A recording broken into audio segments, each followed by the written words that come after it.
Bonjour et bienvenue sur la chaîne Monkey EDC.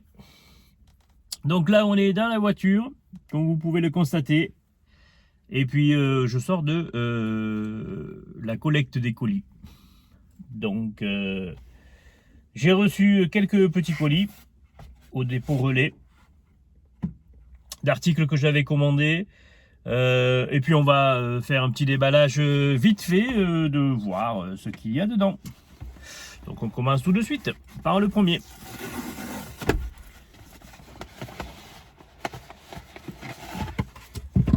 Et qui n'est pas des moindres. Donc si vous suivez ma chaîne, vous savez que j'ai déjà en ma possession un couteau de la marque Shred Imperial, qui sont donc des reproductions et des rééditions de couteaux Barlow et de couteaux traditionnels américains que l'on retrouve dans les campagnes américaines, qui ont fait la joie et le bonheur des petits enfants américains lorsqu'ils étaient petits, qui coupaient des morceaux de bois dans la campagne comme on faisait en France, la même chose. Voilà, donc là j'ai commandé un autre modèle qui vient de la boutique Nice and Tool, et donc un petit nouveau, un Imperial de plus, un Imperial Shred, petit modèle. Alors là on est sur la version, sur l'une des versions, alors c'est pas un Barlow, ça reste un couteau traditionnel, ça reste un Shred. On est sur un petit modèle, puisque vous savez que je suis plutôt fervent des petits modèles et que de toute façon en France, se balader avec un couteau de plus de 30 cm n'a aucun intérêt, hein, voilà, et que les petits couteaux à table, les petits couteaux peuvent être plus justifiés comme étant des couteaux traditionnels et des couteaux pour la table auprès des forces de l'ordre, et sera plus toléré que de se balader avec un cran d'arrêt qui fait 20 cm. Après, il faut être quand même logique quelque part. Voilà. Donc, très joli petit modèle. Alors, on est sur un trooper, si je me trompe, un trapper, excusez-moi, sur le modèle trapper, si je ne me trompe. Donc, c'est un petit modèle en inox à deux lames. Toujours la même chose avec donc la lame. Voilà, on a deux styles de lame, comme vous pouvez voir. Toujours le marquage sur la lame, la Shred Imperial, très sympathique. On est sur du, hop, que j'arrive à le voir. La lame, ça doit être du petit là, hein, ça doit être du 3CR quelque chose. Même pas, non, j'arrive même pas à lire. Non, il n'y a même pas la définition de la lame dessus. C'est juste le logo Imperial qui est marqué dessus, mais il n'y a pas la définition de la lame dessus. Donc, principe par ressort, hein, bien sûr. Donc, petite lame typique. Qui était utilisé, comme dit Jean-Luc de la chaîne Couteau, pour éviscérer les petits animaux lorsqu'on faisait de la chasse, hein, puisque c'est le modèle Trapper. Voilà, c'est le Trapper 2 même exactement, si je ne me trompe. Je ne sais pas si c'est marqué sur la boîte. Il y a une petite étiquette à l'intérieur.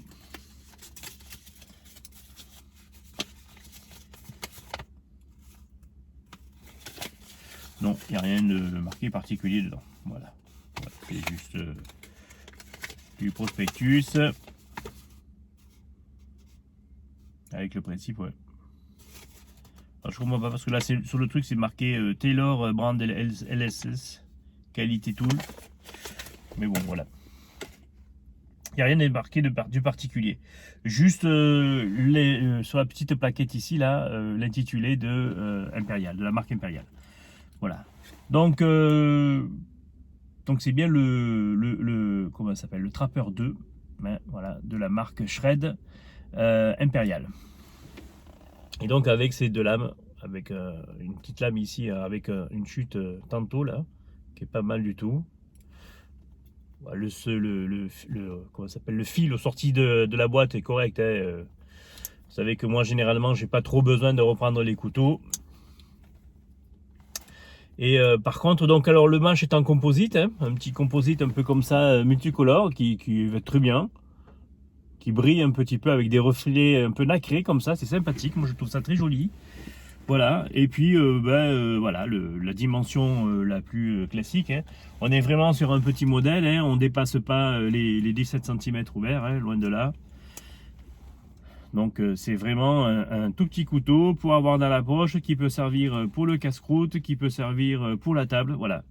Et comme je vous dis, qui peut être justifié auprès des forces de l'ordre, puisqu'il n'y a pas de cran d'arrêt verrouillé, et que voilà, ça peut être justifié pour la table. Voilà.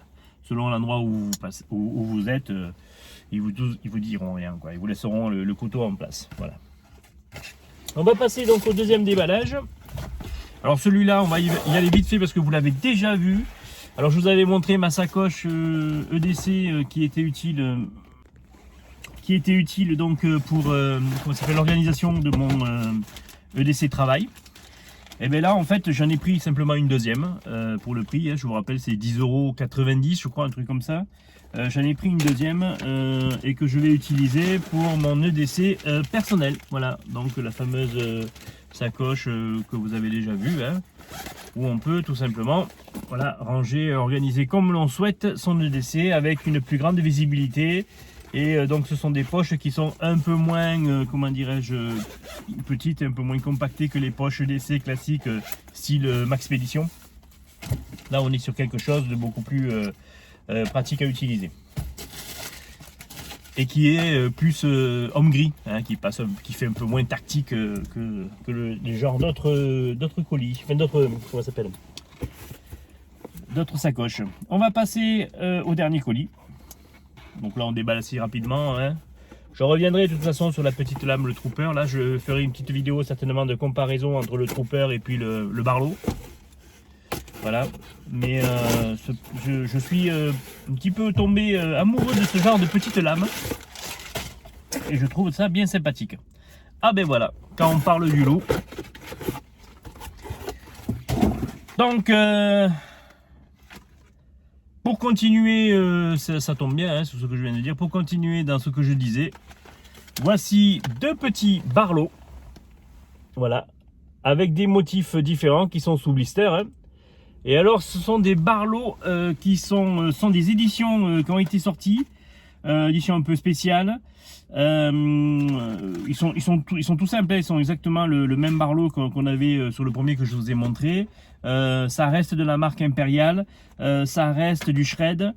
Par contre ceux-là, ils ont, alors je sais pas si vous voyez bien à travers le blister, voilà. Donc vous voyez, il y a, c'est une série pin-up. Pin-up des années 40 de la guerre, en fait, de la Seconde Guerre. Et donc ça reprend les motifs qui étaient peints sur les carlingues des avions, des bombardiers, avec les pin-up que l'on peut retrouver, que l'on pouvait retrouver à l'époque, voilà, qui décoraient les carlingues et les fuselages des bombardiers de la Seconde Guerre mondiale américaine. Voilà. Donc il y a une petite série comme ça, il y en a 3 ou 4 modèles je crois différents, moi j'en ai pris 2. C'est des petits produits que vous touchez, enfin c'est vraiment du petit produit à la collection, hein. Voilà, donc ils appellent ça les Bombshell Barlow Pin-Up Girl. Voilà, donc ça arrive comme ça sous blister, ça vaut moins de 10 balles pièce. Et donc il y a de quoi faire une petite collection sympa si ça vous dit de faire des petites collections, voilà, avec des motifs. Et alors donc à première vue, on peut en trouver un petit peu ailleurs aussi de ce type là de petits couteaux où en fait ils sont surtout pour des décoratifs. On peut les utiliser, hein, il n'y a pas de souci de ce côté là, mais c'est, vous voyez, je vous en ai déballé un. Voilà, alors par contre il est vraiment dans sa conception un petit peu à l'ancienne. Alors vous voyez ce qu'ils appellent le traversin en fait qui est ici là. Vous voyez, il est pressé en fait, à l'intérieur, hein. Vous voyez, donc il est assemblé et puis il y a une partie qui se rétracte à l'intérieur pour maintenir la mitre. Voilà. Le manche lui en fait c'est une plaque donc transparente. Vous voyez, il y a donc le dessin en dessous, c'est une plaque comme une plaque de verre qui vient protéger, sauf que là c'est du plastique, qui vient protéger le couteau. Alors j'aime beaucoup parce qu'en plus il y a un côté jauni, vous voyez, sur la photo, ce qui donne un côté un peu ancien. Et donc tout le reste c'est de l'inox classique, hein. On est sur du petit, je Je sais même pas si c'est marqué dessus. Je vais essayer de regarder, mais je pense pas qu'il y a le métal. Mais on doit être sur du 3 CR13 ou des choses comme ça. C'est vraiment ouais, bah alors, c'est NV313 China. C'est Impérial, hein. Impérial c'est en Chine, hein. C'est fabriqué, c'est Shred, mais c'est des couteaux vraiment de petite entrée de gamme, voilà, fabriqués en Chine. Voilà. Et donc ils ont deux lames comme ça, donc la fameuse lame, comment ça s'appelle, crayon, qui est fait, je vous rappelle, pour effacer l'encre sur les feuilles à l'époque, comme était faite celle de la petite lame des Victorinox pour effacer les encres. Et donc la seconde lame, qui est une lame un petit peu plus, voilà, avec cette forme typique des barlots, hein, qui est utilisée par les enfants pour pouvoir tailler un morceau de bois. Enfin, voilà. L'histoire du barlot, si vous voulez vous y référer, il ne manque pas des vidéos sur internet. Et puis dans ma vidéo de présentation du barlot, j'en avais parlé un peu, je vous avais expliqué ce qu'était la tradition de ce petit couteau là dans les campagnes, surtout du côté du Missouri, hein, puisque c'était un couteau qui était très... voyez, je l'utilise pour ouvrir le deuxième paquet, ça s'ouvre comme dans du beurre, il taille bien le truc, pas de souci. Voilà. Voilà, et le deuxième petit motif, il est là, comme ça vous allez voir les deux de plus près. Voilà, et voilà. Alors, attendez que je les mette mieux comme ça. Voilà, et voilà. Voilà. Voilà, vous avez les deux petites pin-up. Voilà, très joli. Moi j'aime bien. Voilà, de quoi faire une petite collection, voilà, avec ça, avec le trappeur, vous voyez. Je vais essayer de me faire une petite, entre guillemets, collection comme ça de couteaux un petit peu traditionnels américains des campagnes. Puisque c'est ça qui me parle, moi, hein. C'est les couteaux un petit peu comme ça de notre enfance qu'on avait eu, les petits canifs, comme on dit, hein. Voilà, ça, comment ça s'appelle, le coursol, voilà, ces petits couteaux-là que moi j'ai connus dans mon enfance, que j'aimais bien.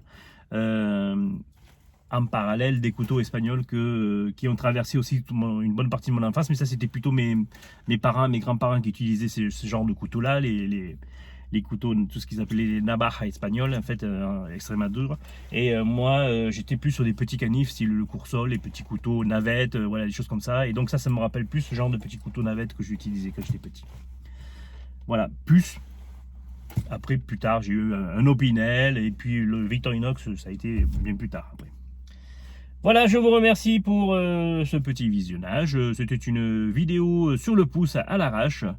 Juste pour vous faire voilà, un petit déballage rapide de tout ça. Je reviendrai sur tous ces articles un petit peu plus tard, plus en détail. Si vous avez des commentaires et des questions, n'hésitez pas, c'est avec un grand plaisir. Merci bien, au revoir.